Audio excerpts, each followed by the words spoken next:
Ողջույն սիրելի հայրենակիցներ, տեսակապով ես այժմ դարձյալ հարցազրույցի եմ հրավիրում հասարակական քաղաքական ընդդիմադիր հայտնի գործիչ Կարապետ Պողոսյանին։ Ողջունում եմ ձեզ, պարոն Պողոսյան։ Բարև ձեզ, շնորհակալ եմ հրավերքի համար, շնորհակալ եմ հերթական անգամ հետաքրքիր թեմաներ բարձրացնելու համար։ Այո, մենք ամեն անգամ մեր ժողովրդին իրազեկում ենք շատ կարևոր իրողությունների մասին եւ այս անգամ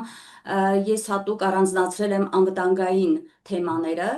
այն տեսանկյունից, որ մեր երկիրը բավական խոցելի իրավիճակում է գտնվում ներքին անվտանգության առումով, արտաքին անվտանգության առումով եւ այս իրավիճակը գնալով սրվում է եւ դեռ սրվելու է եւ դեռ եթե այս իշխանությունը մնա ղեկին, իշխանական ղեկին, մենք ահավոր իրողությունների ականատեսն ենք լինելու, քանի որ արդեն նկատելի են դրանց հստակ փաստերը։ Եվ ես ուզում եմ նաև տեղեկացնել, որ մեր ժողովրդին, մեր ունկնդիրներին, որ մենք այսօր խոսելու ենք այն ադրբեջանցիների մասին, ովքեր արդեն փաստորեն այսպես շատ հանգիստ մուտք են գործում Հայաստան, մենք խոսելու ենք Երևանի հրապարակում, այդպես տեսակապով իր եղբայրներին, իր հայրենակիցներին, ադրբեջանցի եղբայրների մասին է խոսքը, Հայաստան հրավիրող ադրբեջանցու մասին, կրթական համակարգում թուրքական ծրագրերի իրականացման մասին, եւ ի վերջո, պարոն Պողոսյան, մենք ակնհայտ տեսնում ենք նաեւ, որ ինչ վիճակում է գտնվում մեր մայրաքաղաքը, երբ արդեն կրակոցները օրը ցերեկով գնդակահարությունները դարձել են արդեն այսպես հաճախակի եղող իրողություններ, երեք հերթական դեպքի ականատես է եղանք ու կա զոհ փաստորեն, նման իրավիճակ է նաեւ բանակում, բանակից ենք հաճախ լսում շատ տխուր լուրեր ծեծի, սպանությունների, ինքնասպանությունների, որոնք շարունակում են մնալ չբացահայտված։ Բայց այս բոլորով հանդերձ ես կառաջարկեմ մեր զրույցը սկսել մեզ բոլորիս հուզող մյուս շատ կարևոր հարցով մեր եկեղեցու հայ առաքելական Սուրբ եկեղեցու դեմ այս մարդկանց շարունակող այսպես պատերազմով, արշավով կարելի ասել, հա, եւ մենք տեսնում ենք եւ վիրավորանքներ ուղղված մեր եկեղեցուն այդ մասին դարձյալ կխոսենք, բայց նախ եկեք տեսնենք ինչ կատարվեց այս ընթացքում։ Քրեական գործ հարուցեցին ամենայն հայոց կաթողիկոսի դեմ եւ ամեն ինչ արվեց, որպեսզի նա դուրս չգա Հայաստանից, որպեսզի տեղի չունենա Ավստրիայում արդեն երրորդ օրն է այս շարունակվող եպիսկոպոսած ժողովը, կաթողիկոսը չմեկնեց, ժողովը դարձավ հավաք։ Հիմա ինչ տեղեկություն ունեք եւ ձեր վերլուծությունը առհասարակ ինչ իրավիճակ է այս պահին մեր եկեղեցու դեմ պայքարը, իրենք որքանով հաջողեցին, չեն հաջողել, ձեր վերլուծությունը խնդրեմ։ Շնորհակալություն, դուք շատ կարևոր հարցեր բարձրացրեցիք, որի մասին սիրով կխոսենք, բայց եթե ձեր բոլոր հարցերը այսպես մենք ամփոփենք մեկ նախադասության փորձենք ամփոփիչ գնահատական տալ, այո, ինչը որ դուք ասացիք, այդ ամեն ինչը ցավոք կատարվում է եւ այդ ամեն ինչը խոսում է մեկ բանի մասին, որ Փաշինյան Նիկոլը շատ այսպես պատվով կատարում է իր առաքելությունը, այն է Հայաստանը զրկել անկախ պետություն լինելուց եւ առհասարակ Հայաստանը իր տարածքով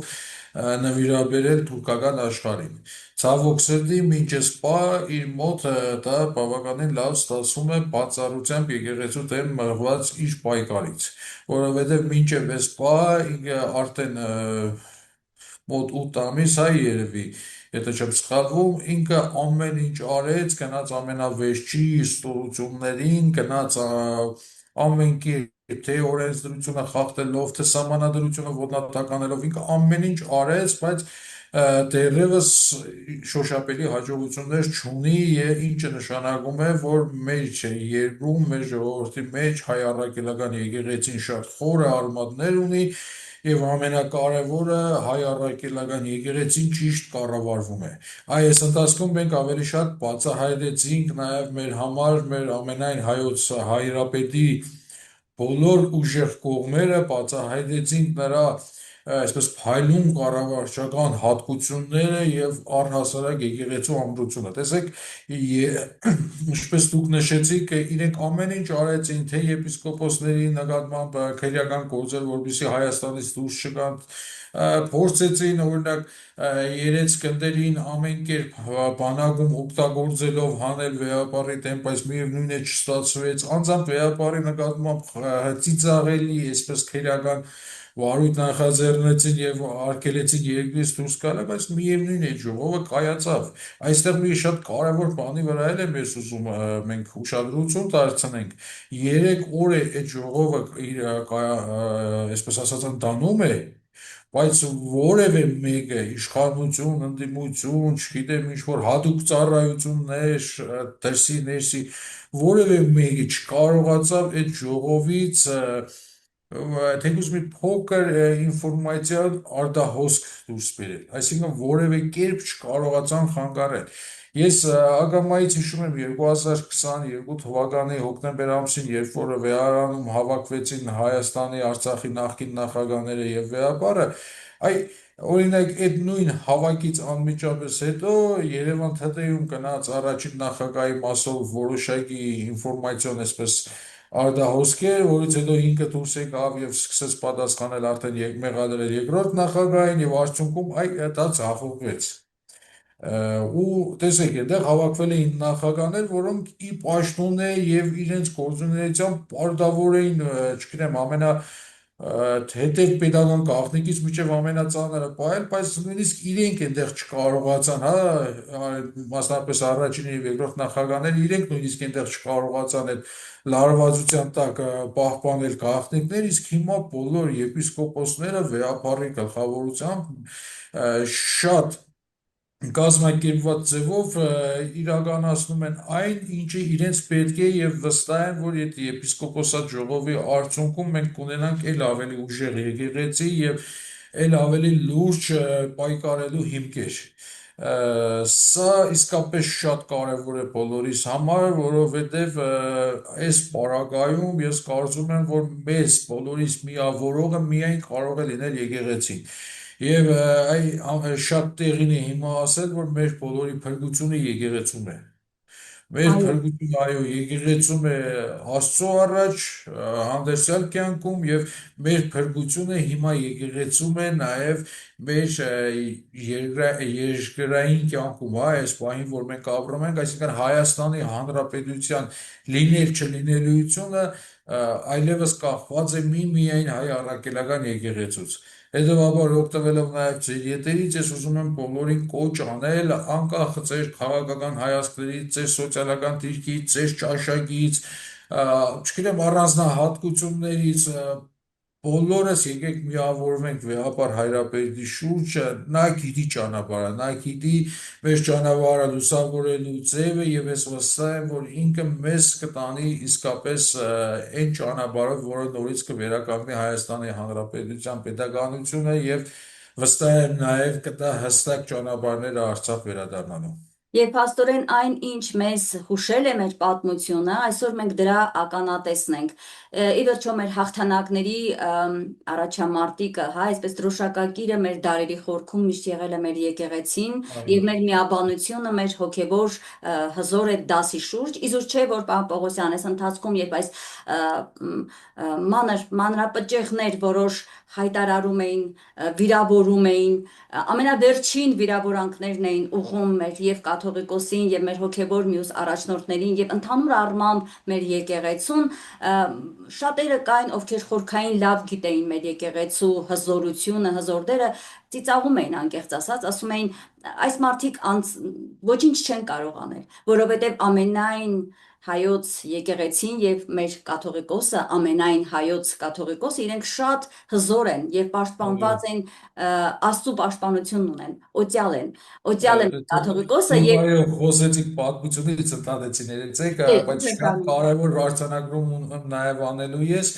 ցավոք սրտի մենք վերջին տարիներին ապրեցինք բոլոր որ այն դրվագները, խայտարակ դրվագները, որոնք եղել էին հայոց պատմության բազմահազարավոր տարիների ընթացքում, բայց միևնույն ժամանակ այո մենք արձանագրեցինք նաև այն ամենալուսավոր կետը, որը կոչվում է հայ առաքելական Սուրբ Եկեղեցի եւ նրա գլուխ հանդիսացող մեր եկեղեցու գլուխը հանդիսանում է Քրիստոսը, բայց եկեղեցին առաջնորդող մեր ամենայն հայոց վեհապար հայրապետը, այ վեհը, այսօր Այո, իսկապես այդ վեհ արդահայտությունը ինքը կրում է եւ այո, տարիներ շարունակ, չէ, տասնամյակներ կարելի ասել շարունակ մենք ինչ էինք տեսնում, անընդհատ տեսնում էինք վեհապարին թիրախավորող ինչ-որ լրատվամիջոցներ, դրսից ֆինանսավորվող գործիչներ կամ ավելի շուտ գործիքներ, շատ դեպքերում նույնիսկ ականջալուր չէինք էլ լինում, ուշադրություն չէինք էլ դարձնում, բայց փաստացի այդ ամեն ինչը արվում էր հենց այսօրվա համար, այո, ո՞վ էր որովհետեւ պատրաստվում։ Հայաստանը դարձնեին հեշտ մատչելի ճանապարհ թուրքական, այսպես ասած, բաշի բոզուկների համար։ Եվ փառք Աստծո, իսկապես փառք Աստծո, թող Աստված երկար կյանք տա մեր հայրապետին, ես վստահ եմ, որ մենք Այո, նրա շնորհով կունենանք այս իրավիճակից դուրս գալու հերթական ու կարևոր հնարավորություններ։ այո, հերթական ընթացքի առաջ ենք մենք, բայց պարոն Պողոսյան, ես նաև չեմ կարող հիմա չանդրադառնալ, երբեմն ինձ ասում են պետք էլ չի որ հիշատակվի, ասենք թե վարչապետը ինչ ը, ոչ բարոյական, հա, այսպես մտքեր է արտահայտում կամ ազգային ժողովի նախագահան ինչ խոսքեր է հնչեցնում մեր եկեղեցականների հասեին, բայց ես կարծում եմ, որ ոչ, մեր ժողովուրդը պետք է իմանա եւ դրանից եզրահանգման գա, թե ովքեր են մեր կառավարիչներն այսօր, որովհետեւ մեզ ղեկավարում է այսօր մի մարդ, ով իրեն թույլ տվեց ամենավերջին ցածր մակարդակով վիրավորել մեր եկեղեցին եւ ընդհանրապես վերջերս էլ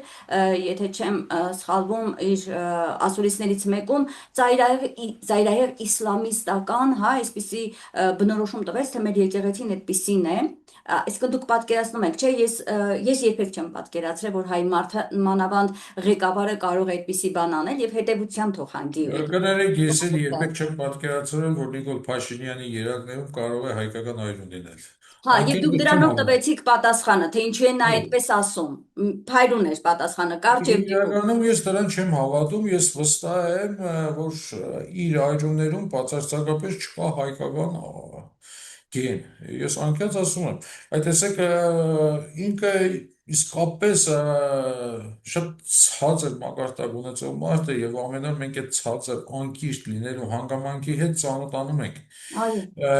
Ես վերջերս ինձ մի բան պատմեցին, նույնիսկ տեսեք, անդրադառնալով այդ եկեղեցուն թիրախավորելուն եւ եկեղեցու նկատմամբ ոչ պարտքեշտ արտահայտություններին, մենք բոլորս հիշում էինք, որ ինքը ինչպես իր բառերով ասեմ, հա, քերագնոջ Դոմբոխ եպիսկոպոս, չէ, այդպես արտահայտվեց, մենք տեսանք, որ իրականում իրանք ինքան ցածր էին, որ նույնիսկ կեղծ տեսանյութեր էին հրապարակել, որը բազմաթիվ միջազգային փորձաքննություններով արդեն ապացուցվեց եւ արդյունքում նույնիսկ բարոյականություն չունեցան, որ ելնեին ներողություն խնդրեին այդ արտահայտությունների համար։ Բայց իրականում օրինակ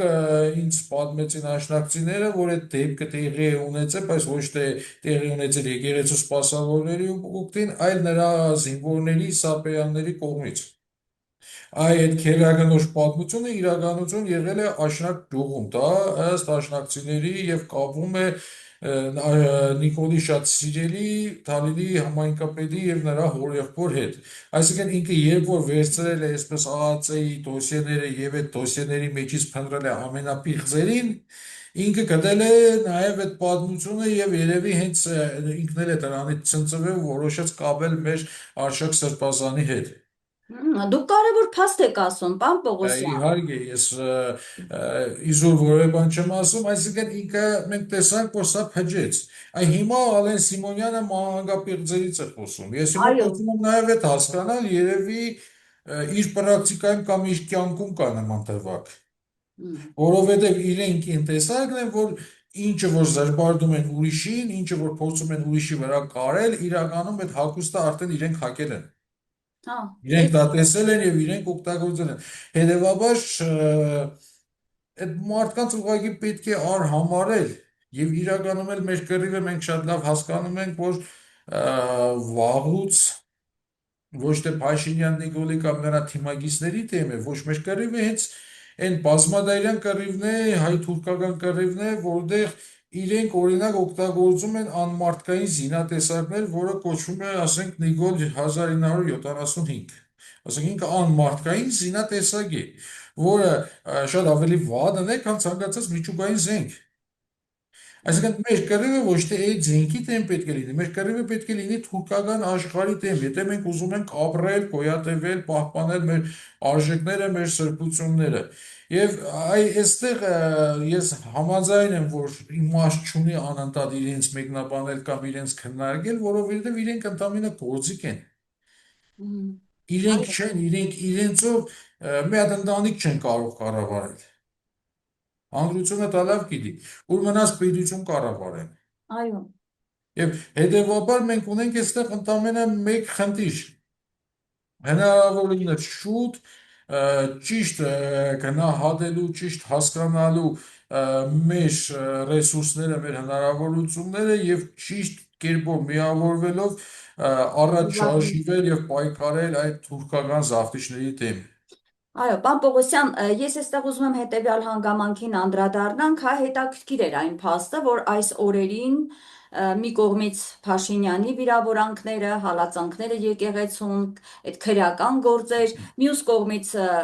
լավ հիշեցրեցիք այդ դոշտ հեռուստատեսությանը տված Ալեն Սիմոնյանի այդ վարկաբեկիչ մեր եկեղեցուն ուղված իր հերթական հայտարարությունը, դեպ ուզում եմ ասել,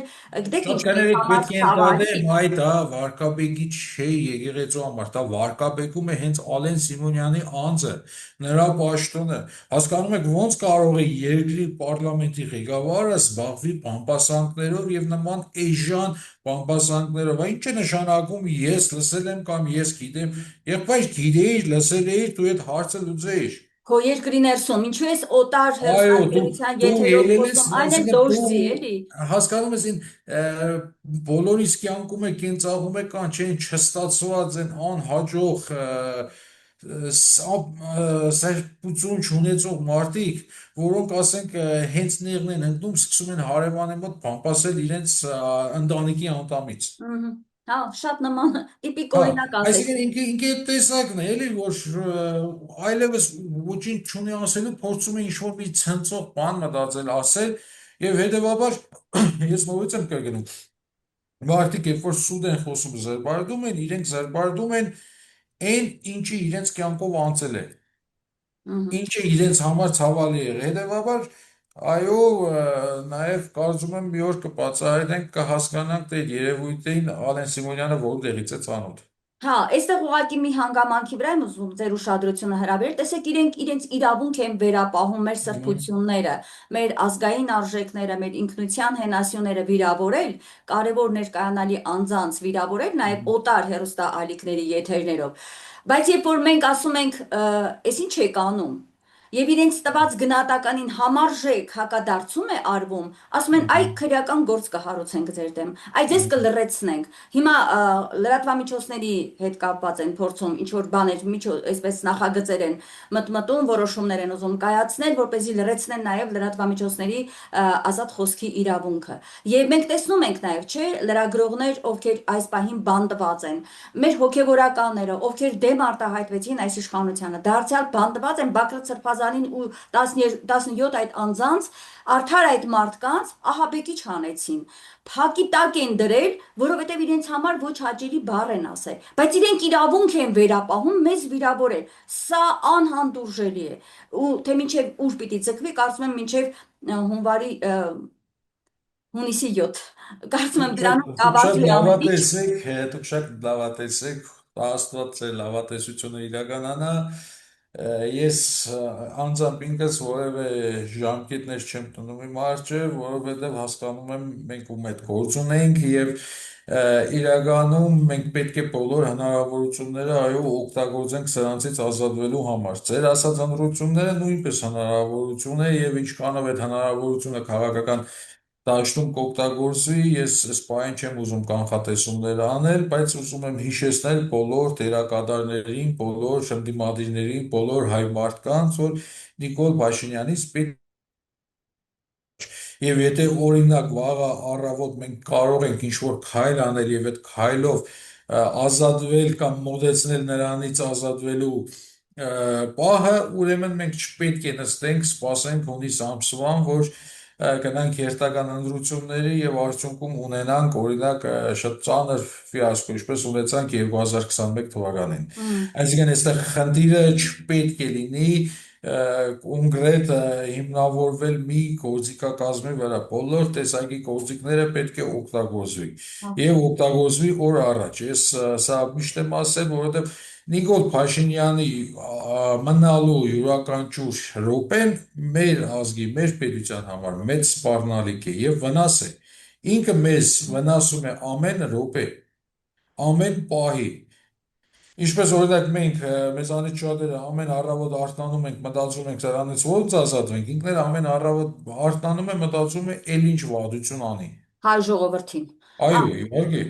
Շատ լավ, պարոն Պողոսյան, ես հաջորդ հարցին եմ ուզում անդրադառնալ տնային կալանք Միքայել Սրբազանին, կաթողիկոսի եղբորը, եղբորորդուն, ոմանք դիտում են այս հանգամանքը, որ կարծես Փաշինյանը հետնահանջ է փորձում անել, հա, այս ընթացքում, որովհետև տեսավ անկարող է այսպես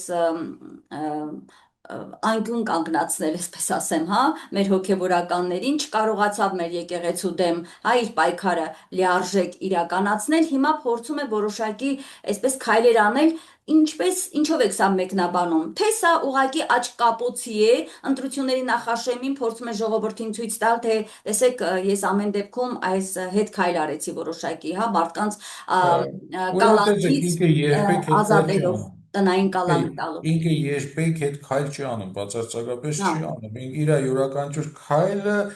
կամ քայլի հետևում թաքնված է եւս մեկ այլ սատանայություն։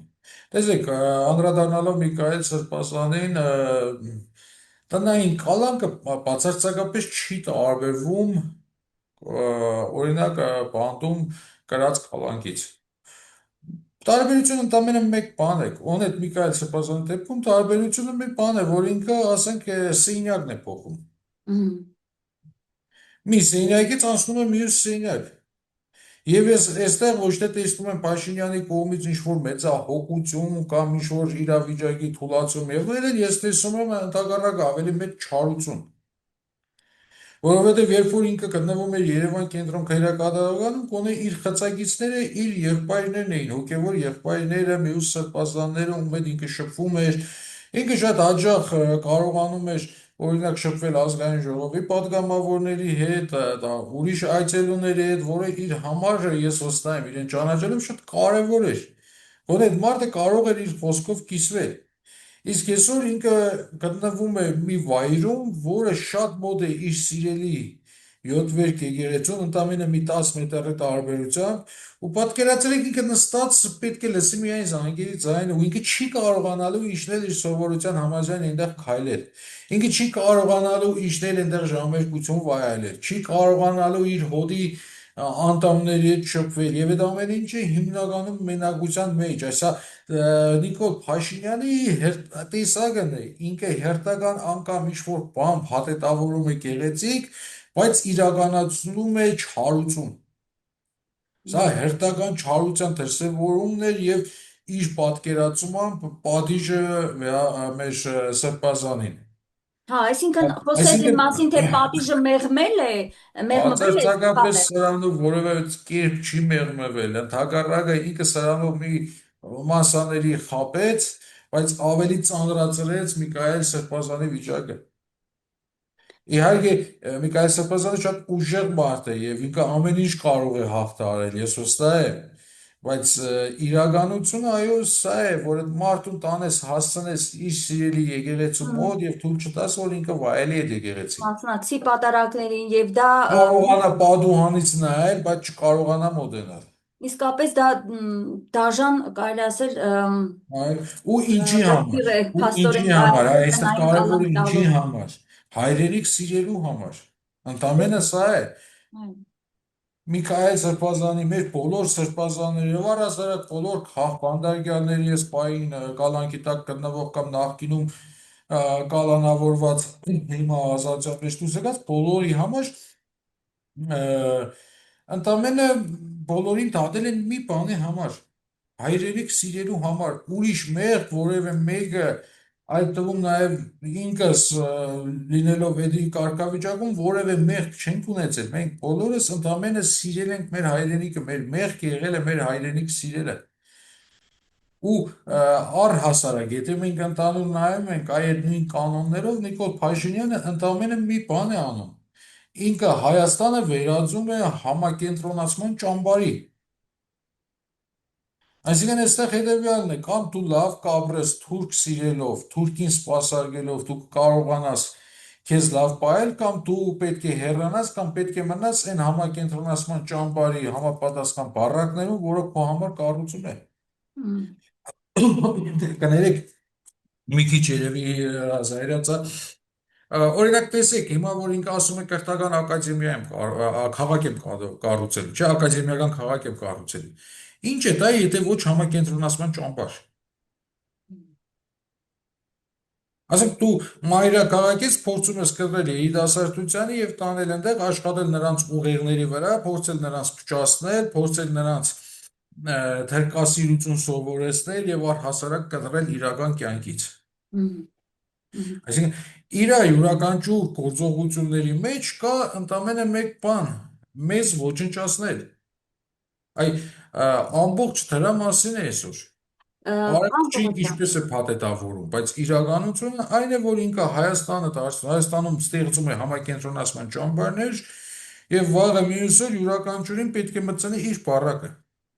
Պարոն Պողոսյան, այստեղ քանի որ դուք կրթական համակարգի հետ կապված այդ խնդրին անդրադարձաք, ես կուզեմ երեք տարածված մի լրահոսի լրատվության անդրադառնանք։ Արմաթ մեդիան այսպիսի մի տեղեկատվություն հրապարակեց, որ բուհերի ռեկտորներից մեկը տրամադրել է Գիտությունների կոմիտեի նախագահ Սարգիս Հայոցյանի շրջաբերականը, որով առաջարկում է հայ ուսանողներին մասնակցել Թուրքիայի կրթաթոշակային ծրագրերին։ Եվ այս պահին օրինակ իմ ձեռքի տակ է, ներողություն, ես հիմա փորձեմ այդ շրջաբերականը այսպես ցույց տալ, խնդրեմ, որքանով երևաց չգիտեմ, բայց տեղեկատվությունը երեք բավական ակտիվ տարածվում էր։ Ինչ կասեք սրա մասին։ Ես իդեպ մի բան հավելեմ եւս, ներողություն մեկ հավելում եւս անեմ, դեռ 19 թվականից 2019-20 թվականից սկսվեց ակտիվ շրջանառվել այն տեղեկատվությունը, որ մեր դպրոցներում մտնում է թուրքական չափորոշիչներ, օրինակ հայոց պատմության հետ կապված, հա, եւ մենք նաեւ անուններ լսեցինք պատմաբանների, որոնք ուղղակիորեն կապված էին թուրքական կողմի հետ, եւ անձնական կապերով, եւ իրենց գործնեությամբ։ Այդ ժամանակ այդ մասին բարձրաձայնեց մեր շատ սիրելի հարգարժան եւ աղամերիկ Արտակ Մովսիսյանը, մեր հրաշալի պատմաբանը։ Նա հետո ցավոք մահացավ եւ նույնիսկ այս կարող եմ ասել կորոնավիրուսի զոհերից մեկն է։ Նա շատ կարևոր ինֆորմացիա, տեղեկատվություն էր այդ ընթացքում տարածում, շրջանառում, ինչի ականատեսը մենք հերթով արդեն լինում ենք հիմա։ Այո, այդ չափորոշիչները մտել են դպրոց, հայոց ցեղասպանության հետ կապված իրավիճակն են, փաստի հետ կապված ներմուծում են թուրքական այսպես մոտեցումներ, մեզ փորձում են այդ տրամաբանության մեջ մեր երեխաներին դաստիարակել։ Հիմա էլ էս կրթական ծրագիրը թուրքական։ Լսում ենք ձեզ։ Բնավ զարմանալ պետք չի, որովհետև տեսեք, ես պատահական չնշեցի, որ Հայաստանի ամենավտանգավոր համակենտրոնացման ճամբարը լինելու է ակադեմիական քաղաք կոչվածը։ Այսինքն ինքը պետք է ուսանողներին պրոֆեսորը դասախոսական կազմով մեգուսացնի եւ նրանց միջոցով լվանա մարդկանց ուղեղները։ Եվ այդ ուղեղներից պետք է լվանան եւ հանեն ամենակարևորը, ինչը Թուրքիայի համար ցավոտ է, հայոց ցեղասպանության հարցը։ Տեսեք, նույն հաջողությամբ մենք տեսանք ինչպիսի գործողություններ տեղի ունեցան հենց Ծիծեռնագաբերդում։ Ուղղակի առավոտ արթնացան, որոշեցին Ծիծեռնագաբերդի մի մասը վերանորոգման անվան տակ քանդել։ Մենք տեսանք ինչ տեղի ունեցավ, ինչ փայտառնակություն տեղի ունեցավ Վենսի արշավանքների ժամանակ, երբ Վենսը որոշեց մի փոքր այսպես սփյուռքա հայերին դուր գալու համար գնալ Ծիծեռնագաբերդ, միանգամից նրա վրա վետո, նույնիսկ իր վրա վետո տրեցին, դե քո գրառումները հեռացրած ու սխալ պատկերացումներ ունես։ Այսինքն այս մարդկանց թիվ 1 խնդիրը տարածքը դադարելն է, իսկ ովքեր են որ մնան տարածքում, իրենք պետք է լինեն թուրքասերներ եւ ծառայեն թուրքերի։ Ես մի փոքր առաջ անցնեմ, տեսեք մենք նաեւ վերջին օրերին մեր հանրությունը ցնցված է ադրբեջանցիների Հայաստանում կատարած ոյաժներից եւ նրանց լեկտի պահվածքից։ Այո, հենց հիմա այդ մասին եմ ուզում, որ մենք մասնավորաբան Այսինքն դա ինչի խոսենք, այո, մասին է խոսում, որ այստեղ արդեն ճանապարհ է բացում նրանց համար, իսկ նրանք այստեղ չեն գալու ուղղակի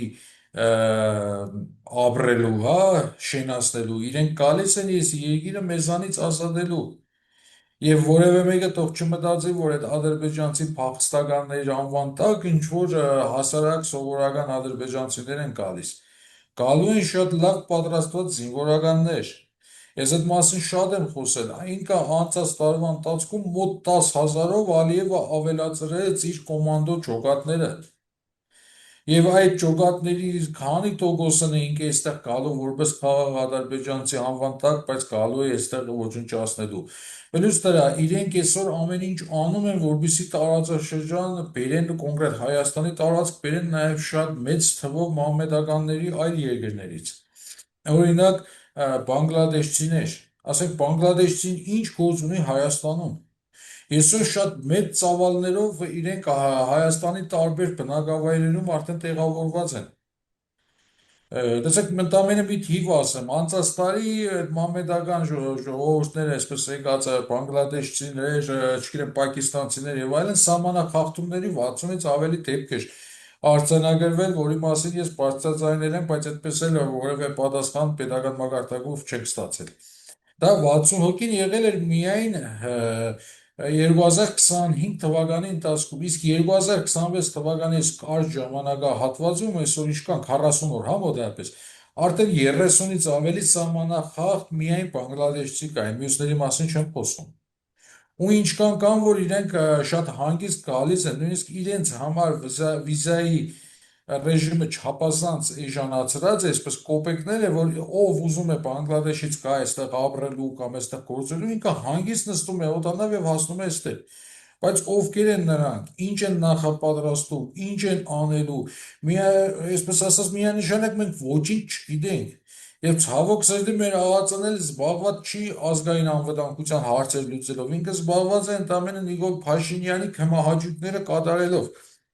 Ու դուք պատկերացրեք նույնիսկ եթե ամենա այսպես խաղաղ ճանապարհով էլ մենք նայենք, իրանք առաջի հերթին գալու են մեր մոտ դեմոգրաֆիկ պատկեր փոխելու։ Դուք ինչքան հնարավոր էր հնդիկներին բերեցին, լցրեցին, հետո արդեն սկսեցին այս մյուս մամեդական ժողովուրդներին բերել։ Մի օր մենք կարթնանանք եւ կտեսնենք, որ մենք չափազանց փոքրաթիվ ենք ու չափազանց փոքրամասնություն ենք այլևս մեր հայրենիքում։ Այն Նիկոլ Փաշինյանի թուրքական ցանկություններից մեկը դա է, որովհետև եթե ինքը այստեղ արդեն տրամադրված է մամեդական թուրքերով բերել բնակեցնելով, ինքը սկսել է բանգլադեշցի մամեդականներով, հետո արդեն կբերի թուրքերով եւ մեր դիմադրողականությունը բացարձակապես ոչնչացված կլինի։ Տեսեք, խոսում է ներգաղթի մասին, ընդամենը 2 օր առաջ կենտրոնական դրական հանձնաժողովը տվեց ընտրողների թիվ, արդյունքում մենք տեսանք, որ 100,000-ով պակաս էր, քան 2021 թվականին։ Հաշվի առնելով 100,000-ից ավելի արցախցիների Հայաստան տեղափոխվելը չէր կարող այդ թվի փոփոխություն լինել, եթե կա ներգաղթ, ընդհակառակը շատ ավելի աջակցք լիներ։ Այ որ մենք մոտավոր հաշվարկենք, որ Նիկոլ Փաշինյանը հաստատ կունենա նաև կեղծ թվեր մոտ 200,000-ի չափով ընտրություններից առաջ կեղծիքներ իրականացնելու, իսկ ինքն տունակ է ամեն ինչի, պատկերացրեք այս վերջի 5 տարում ինչքան է պակասել մեր բնակչության հայ մարդու թվաքանակը Հայաստանի Հանրապետությունից։ այո։ Մենք այսօր այո ազգային անվտանգության տեսանկյունից բացարձակապես խոցելի ենք։ Պարոն Մենք Պողոսյան, այլևս որպես պետություն տեսեք, որ այդքան խոսում են սահմանազատումից, սահմանագծումից, բայց իրականում դա չի արվում, ընդամենը արվում է այնքանով իշխանով պետք է Ադրբեջանին, դա նաև խոսույթ է, որով անընդհատ ինքը մեր մեջ, այսպես մեր ուղեղների մեջ փորձում է մտցնել, որ մենք սահման չունենք։ Իսկ պետությունը, եթե սահման չունի, ինքը այլևս պետություն չի, որովհետև պետության հիմնական կարևոր հատվածը հենց սահմանն է։ Եթե չկա տարածք, պետություն որտեղ պետք է լինի։ Պարոն Պողոսյան, ես շատ շնորհակալ եմ, շատ կարևոր տեղեկատվություն հրապարակեցիք նոր, ահազանգ փաստորեն հնչեցրեցիք նաև մեր ժողովրդի համար, սթափվելու համար, որպեսզի ավելի պարզ լինի, թե կոնկրետ ձեր խոսքը ադրբեջանցիների հա գալու հետ կապված, ես ուղղակի հենց հղում եմ տալիս վերջերս ընդամենը 1-2 օր առաջ շրջանառված այդ տեղեկատվությանը, մենք տեսանք Գյումրիում, Ամասիայի հատվածում պարեկներին է մոտենում մի ադրբեջանցի ռուսերեն լեզվով հարցնում է բնակարանների մասին, ուզում է տեղեկանալ, թե ասում է մարդկանցից չէ, հա, տարիքով անձանցից հարցնել, իմանալ, այսինքն եկեք մենք կոնկրետ փաստի վրա, հա, հիմա մի հատ խոսենք, ովքեր են այս մարդիկ, որտեղ է մեր ոստիկանությունը, որտեղ է մեր ազգային անվտանգության ծառայությունը, այս մարդիկ ոնց են սահմանը անցել, այտենց ձեռքերը գրպանները դրած, մեքենայով հանգիստ մտել Հայաստան։ Հիմա ուզում հարց տալ եւ մեր իշխանություններին նաեւ, ասենք օրինակ հնարավոր է, որ Բաքվի հայերը, որոնք բնիկներն են եւ Բաքու քաղաքի հիմնադիր ազգն է հայ ժողովուրդը, կարող է գնալ Բաքու ու փորձել իր բնակարանները գտնել, որոնք այդպես շռայլորեն նվիրաբերվեցին ադրբեջանցիներին ամբողջ հարստությամբ իրենց, հա, իսկ Բաքվի մեջ հայերը հարուստ մարդիկ են եղել։ Կամ արցախցիներն այսօր, ովքեր վտարված են ցեղասպանական գործողությունների հետևանքով Ադրբեջանից, կարող են որևէ արցախցի կարող է սահմանը այսպես հանգիստ մեքենայով իր ձեռքերը գրպանը դրած մտնել իր հայրենիք։ Ես Իհարկե չի ուզում եմ կարող։ հասկանալ, հա, այս ինչ է կատարվում, այս անգամ հարց տալն է դժվարանում։ Ես ուզում եմ լսել ձեզ նաև, եւ այս հարցս իհարկե հիմնականում ուղղված է նաև իշխանությանը, եւ ձեր գնահատականը, այդ մարդիկ ոնց հայտնվեցին։ Այդ մարդիկ, ինչպես նշեցինք, Հայաստանը այլևս չունի սահմաններ, Հայաստանը այլևս չունի ազգային անվտանգություն, չունի նաև ոստիկանություն։ Այդ ձեր նշված ոստիկանները իրենք պարեկել չէին, իրենք ընդհակառակը Ամասիայի ոստիկանության բաժնի պիտի տեղակալներ մեկը, ով ծնունդով ամասիացի է, եւ եթե այնտեղ ուշադրություն ենք դարձնում, իրենք նույնիսկ վերջում այսպես հաջողություններ ցանկացան այդ ադրբեջանցիներին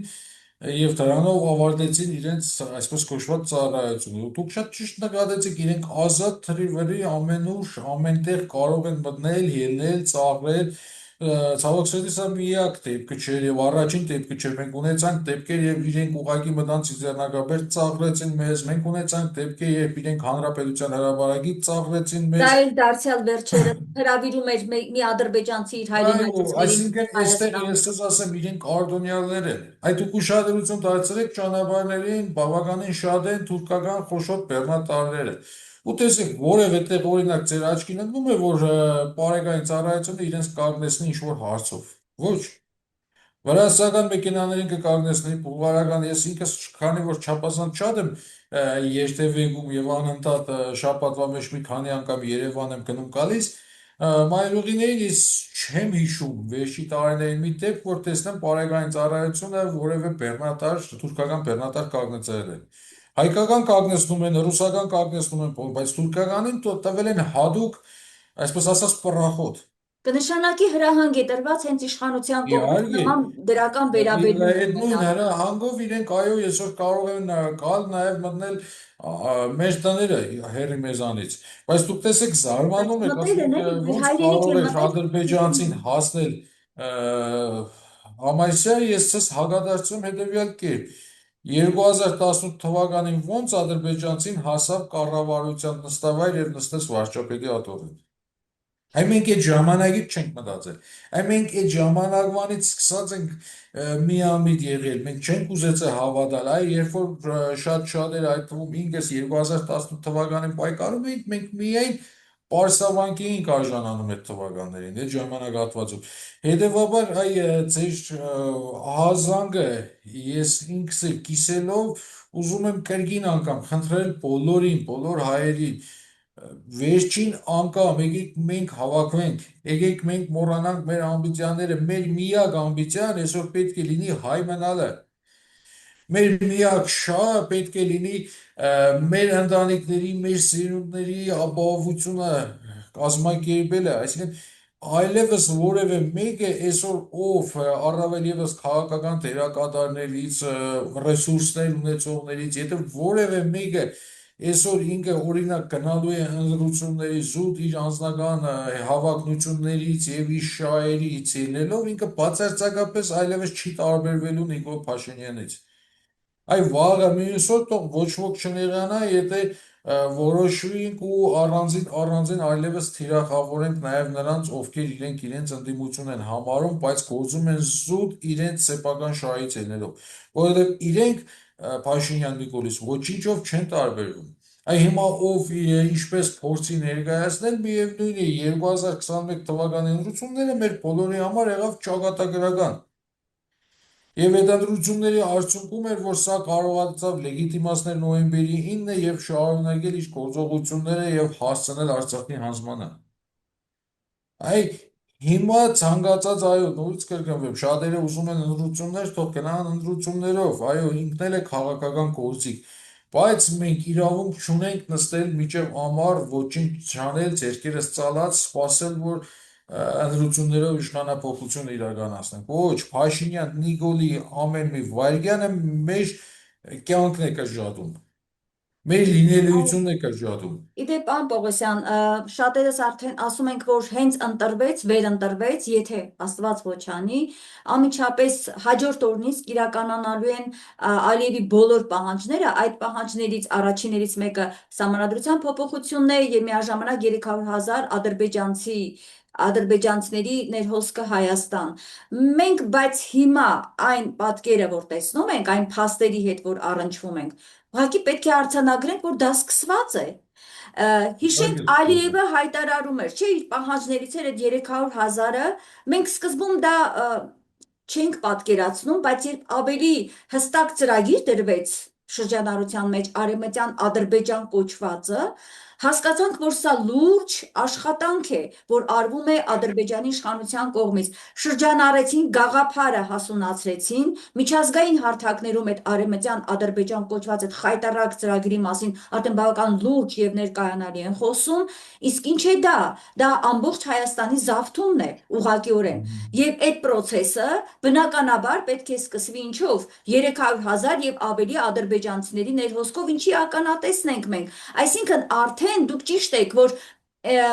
ընտրությունների ընթացքին պետք չի սпасել, պայքարել է պետք, որովհետև գործընթացը մեր երկիրը նվաճելու վաղուց է սկսված, առավել եւս հիմա, եւ իզուր չէ, որ Ալիևը շտապում է, որ այս ամիսներին գլուխ բերի նաև այդ նրանց գալու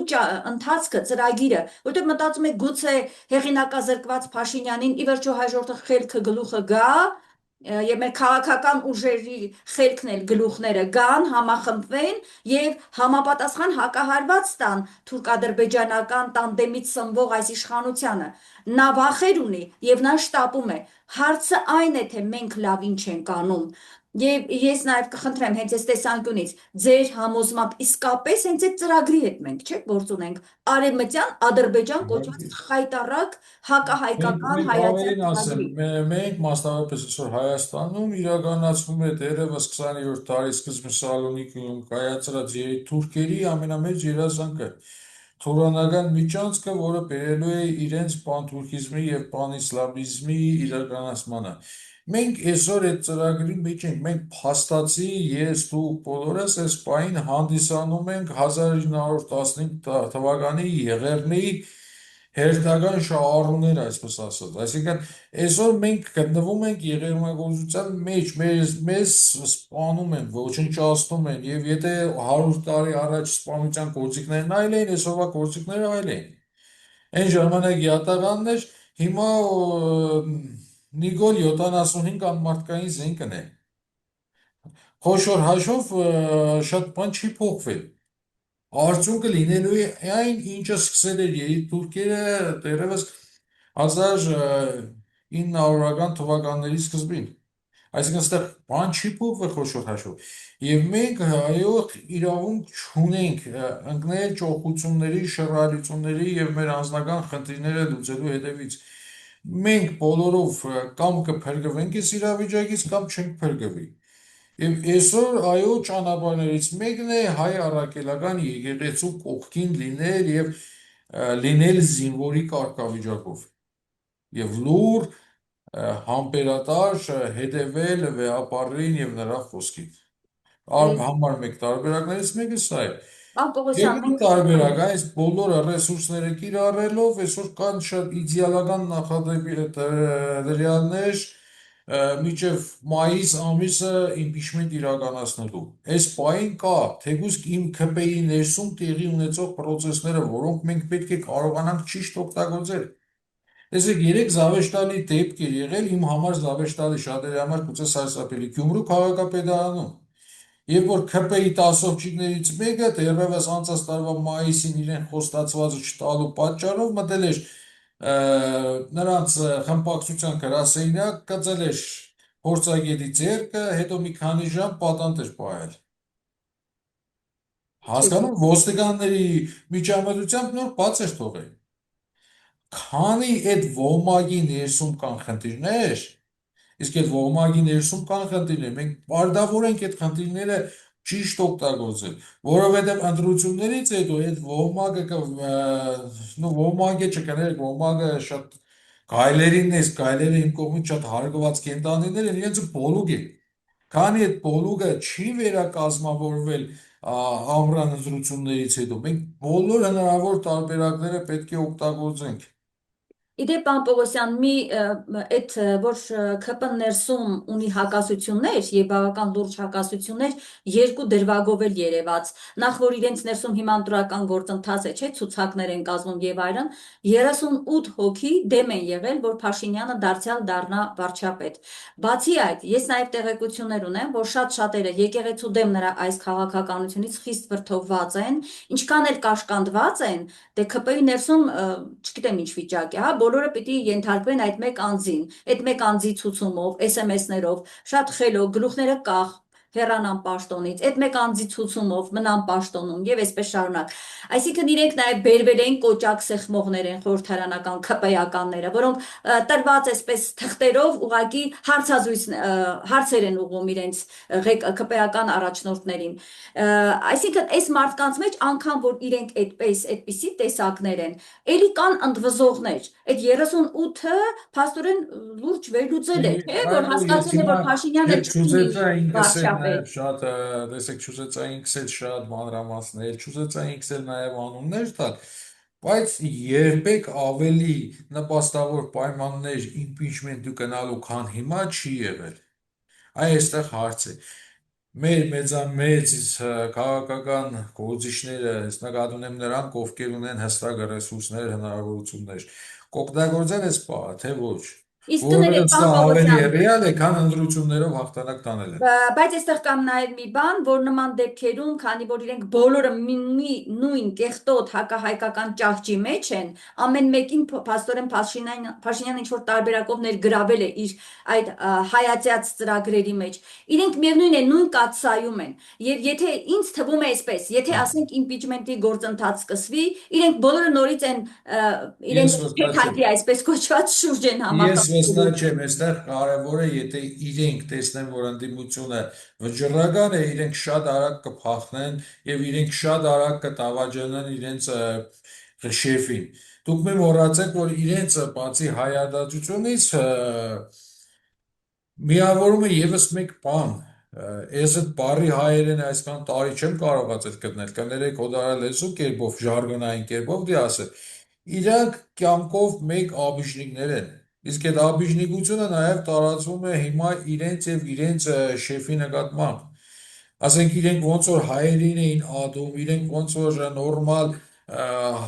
հայակենտրոն մարդկանց էին ադում, իրենք արդեն սկսել են ադել իրենց Փաշինյան Նիկոլին։ Եվ իրենք քայլ կանեն միայն այն ժամանակ, երբ տեսնեն դրսում փողոցում վճռական ընդդիմություն։ Նա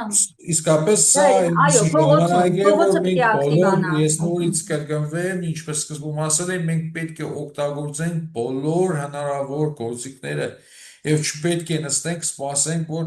ընտրություններին ունենանք, դա Աստված ընտրությունների ժամանակ էլ ունենանք մեծ հաջողություններ, բայց գուցե Ավելի լավ լինի ընտրությունը իրականացնել առանց Փաշինյան Նիկոլի, այդ ժամանակ միանշանակ բոլորս կշահենք։ Ըհը։ Հասկանալի է, ձեր ծրագիրը ճիշտ հետաքրքիր ձևով ներկայացրեցիք։ Պարոն Պողոսյան, մենք դեռ կշարունակենք խոսել այդ անվտանգային թեմաներով, որ կանգնած է մեր ժողովրդի գլխին, եւ նախընտրական ընթացքում էլ կներկայացնենք հնարավոր սցենարները, հնարավոր զարգացումները։ Կարծում եմ մեր ժողովուրդը ժամանակն է, որ գա հստակ եզրահանգման եւ հունիսի 7-ին կատարի իր ճիշտ ընտրությունը մեր երկիրը ազատագրելով ադրբեջանա-թուրքական փողերով, ադրբեջանա-թուրքական ծրագրերով, այլ ուժային կենտրոնների ծրագրերով 2018-ին իշխանության բերված այս մարդկանցից, այս փոքրիկ խմբակից։ Եթե չկա ավելացում, պարոն Պողոսյան, ավարտենք այսօրվա մեր զրույցը։ Չէ, ինձ թվում է արդեն շատ Ամեն ինչ բաներից լուծվեց։ խոսեցինք, չօգնեցնենք մեր Շատ լավ։ ժողովրդներին,